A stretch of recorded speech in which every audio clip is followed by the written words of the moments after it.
almighty and can solve all human problems.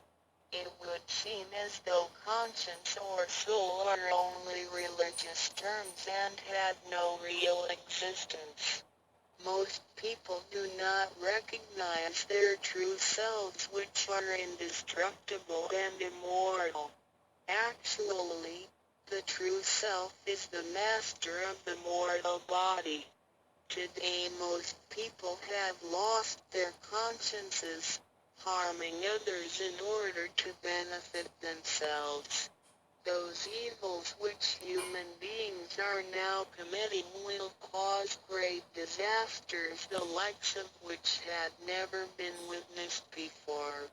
This will be the final calamity in which the human race, the immortals of space, and the ghosts in hell will all be destroyed.